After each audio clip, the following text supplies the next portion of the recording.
I was first approached by Llandaff 50 Plus. They came and explained that they had this little tiny toilet that they wanted to turn into a community centre for their group. Loads of fantastic ideas about wanting it to be very green and become this focal point for the older generation within Llandaff. And it's a tiny little toilet, you know, on a bit of scrubland right next to the Bishop's Palace. A building like the Pound is an excellent example of some of the old buildings we have across the UK. We really can't leave old buildings to fall into wreck and ruin. To lose something like that is such a big loss to the local environment. If they can be repurposed for meeting modern needs, then that'd be fantastic. I think it's probably the most important thing that we need to consider as architects is how we can be sustainable. And the most sustainable thing is to keep an existing building if there's one there. Our target really was to make the building as energy efficient as possible. There's a rating which pretty much goes from A to F with an awful lot of old buildings, this one included, being at the lower end, and we wanted to hit an A. If you're retrofitting an old building, you're not going and installing a single measure. You're taking a much more, in sustainability we talk about the kind of holistic approach. In a domestic setting you'd say the whole house approach. The first mantra that architects always say is insulate, insulate, insulate. Really, that's the first thing that you do. Put the coat on first and then you start thinking about the systems that you put into the building. You have to think about the existing building fabric, think about the heat loss, the ventilation rates and moisture levels and all sorts of things. So if you insulate but you don't ventilate, that will lead on to unintended consequences. So there's quite a myriad of interconnecting considerations that you have to assess. We decided that an air source heat pump would be a good option to provide underfloor heating. That requires electricity to run. So we thought, we've got a nice south-facing roof, let's put photovoltaics on the roof. So we looked at putting photovoltaic slates, which look like the real thing, like real slates. They generate electricity as well.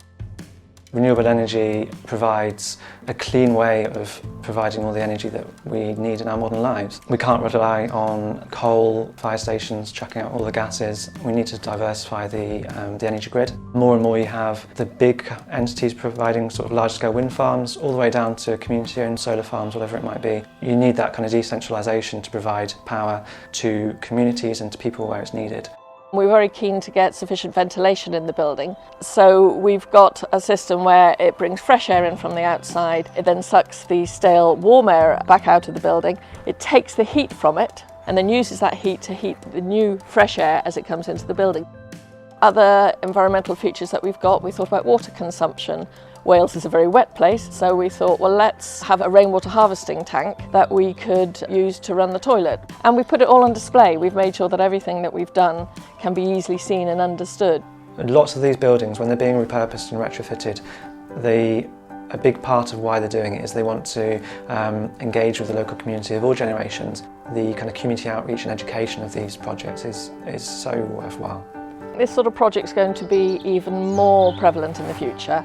We've got to find ways to reinvigorate our old building stock in Wales. What we've done here, I think, will be a really good example of just how you can do what on the face of it is quite an unexciting building and turn it into something that can really work for the community and the individuals who use it.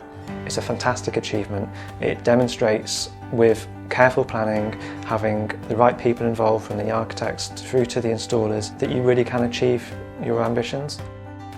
Wales is looking to be a very sustainable country and looking to use these sort of features in their buildings. But the trouble is people don't know how to use them. They need to be educated. So I think there's more work that needs to be done by the government, possibly the university, who need to be on hand to help learn from a building like this so that they can be spread out and rolled out for other organisations who will be looking to put the same futuristic systems well into the future. Definitely sounds like a complicated journey, but it doesn't have to be. There's a wealth of information and sources of funding out there, and with the right support anyone can achieve it.